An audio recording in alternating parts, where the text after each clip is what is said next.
Welcome in, along with Mike Renner. I'm Steve Palazzolo. Today discussing Earl Thomas.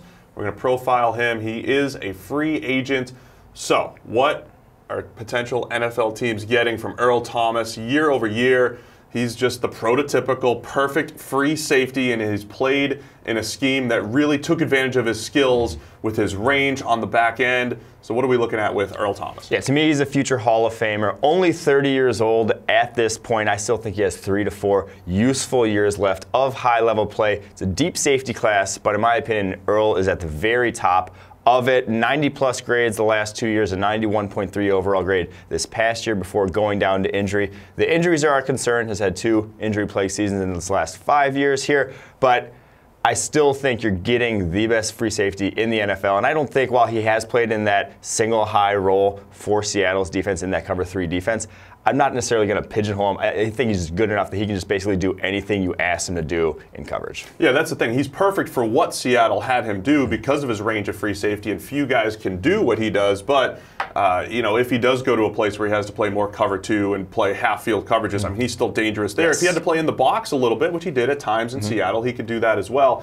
When you look at his career progression, he had a ton of missed tackles early in his career. His PFF grade didn't always match his skills, I would say. He had 1 year with 20 tackles back in 2012, 14 missed tackles, that is 14 misses, 16 misses. But over the last couple of years, he's cut down on some of those negative plays, but he's always been able to make plays on the ball. And you always saw when he played deep middle for Seattle, teams just didn't throw there. They just didn't even try to make plays on Earl Thomas. The one other thing that he allows teams to do, he could play opposite hash and still make plays on the other side of the field. So he had just incredible range to just open up what the defensive secondary could do. Yeah, and back when they had Richard Sherman, he would lean away, and that would basically shut down 2 sides of the field.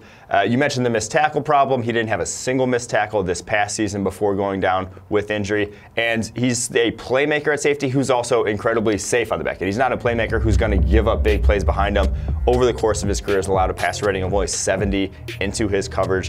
Only 1 season of over 100 in his coverage. In his entire career, he's been about the definition of a sound safety there on the back end. All right, so let's discuss some of the potential fits, because I think our natural instinct is to go through all of this whole Seattle defensive coordinator tree and say, well, the 49ers run that scheme, the Chargers run that scheme, the Falcons run it as well. Jacksonville's been running it the last couple of years. Do you match him with one of those teams, or are there other teams that potentially would be a good fit? Well, I think those teams are going to covet him as highly as any other team in the NFL, but at the same time, there are teams with so much cap space that they can, trump those sort of offers. You look at the Indianapolis Colts with what they have defensively and how much cap space they have, $12 million more than anyone else in the NFL this upcoming season. They didn't have great safety play outside of Malik Hooker this past year. That's why they ended up signing, Mike Mitchell over the course of the season. I think Earl Thomas could step in right there. And while they don't play exclusively single high, they play some 2 high as well. He's basically can be a game changer there on the back end with Malik Hooker, and all of a sudden you have, this defense that might be one of the best in the NFL. And then you've got the Dallas Cowboys, who were pretty much expecting to get him all of last season. He'd be a really nice fit there. You've got this incredible homegrown back 7 in Dallas. What if you do add that veteran presence of Earl Thomas? Yeah, they're already, in my opinion, a top 3 defense this past season. Add him in. If you can retain DeMarcus Lawrence there, you have the makings of something special there in Dallas. So there you have it. It's Earl Thomas, his free agent profile. Check out even more over at ProFootballFocus.com.